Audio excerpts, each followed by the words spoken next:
শুভ দুপুর বন্ধুরা। আজকে দুপুরে রান্না করব ইলিশ মাছ। এটাকে কেটে ভালো করে ধুয়ে তারপর রান্না করব। ইলিশ মাছকে কেটে ধুয়ে রেখেছি। এখন নুন হলুদ দিয়ে ভেজে নেব।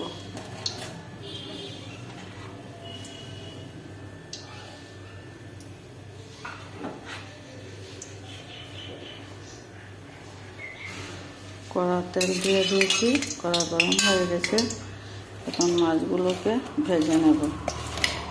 আলু দিয়ে করব। সবাই শস্য বলছে খাবে না, তাই আলু দিয়ে করব মাছ। মাছগুলোকে নুন হলুদ মেখে তারপর ভেজে নেব।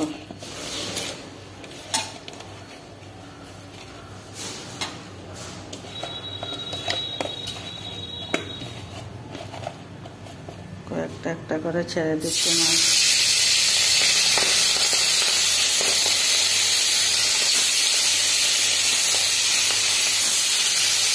তোমরা সবাই কেমন আছো? আশা করছি তোমরা সবাই ভালো আছো। আমিও ভালো আছি। তোমাদের ভালোবাসায় আমাকে তোমরা সবাই সাপোর্ট করো। চ্যানেলকে সাবস্ক্রাইব করে দিও। দেখো বন্ধুরা, আমার মাছ ভাজা কমপ্লিট হয়ে গেছে। এখন আমি সব মাছ ভাজাকে নামিয়ে নিচ্ছি। ইলিশ মাছ তো বেশি ভাজতে হয় না, নাহলে স্বাদ চলে যায়।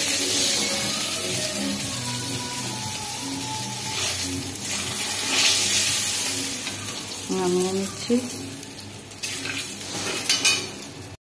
কড়াতে তেল দিয়ে দিয়েছি। এখন 5 ফোড়ন দিয়ে দেব। আলু দিয়ে করব। শস্য সবাই খেতে চাইছে না, তাই আলু দিয়ে করব।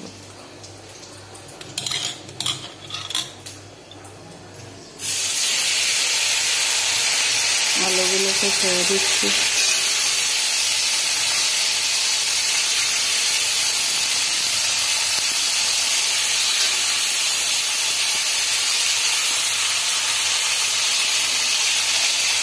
কাঁচা লঙ্কা কটাও দিয়ে দিলাম।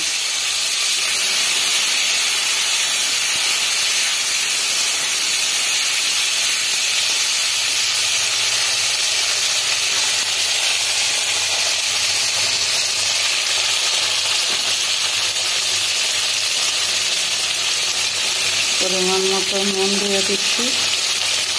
তারপর মশলা দেবো। একটু ভাজা ভাজা হলে মশলা দেবো। ভাজা হতে থাক।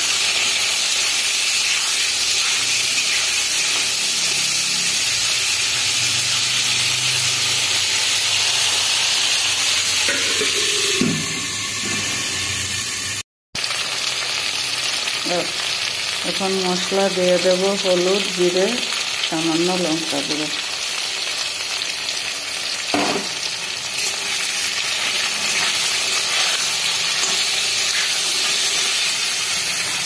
সামান্য জল দিয়ে দেব।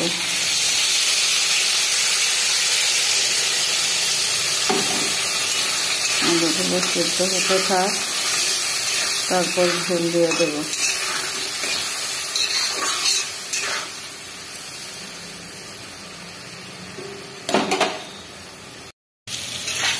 আলু ভাজা ভাজা হয়ে গেছে। এখন ঝোলের জন্য জল দিয়ে দেব।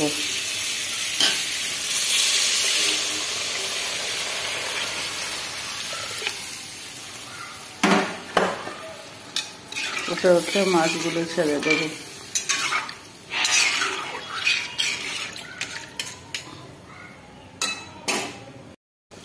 ঝোল ফুটে উঠেছে। এখন মাছগুলোকে ছেড়ে দেব।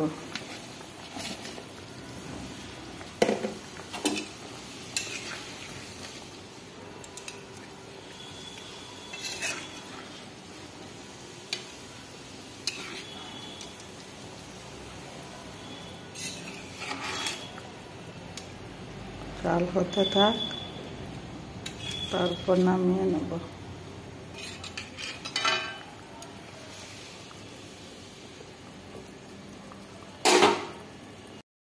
দেখো বন্ধুরা, হয়ে গেছে। এই হলো তরকারির লুক। একদম পাতলা ঝোল করেছি। তোমরা বলো, কমেন্ট করে বলবে কেমন হয়েছে। পাতলা ঝোল করেছি ইলিশ মাছে। আজকের মতো এই পর্যন্ত। টাটা।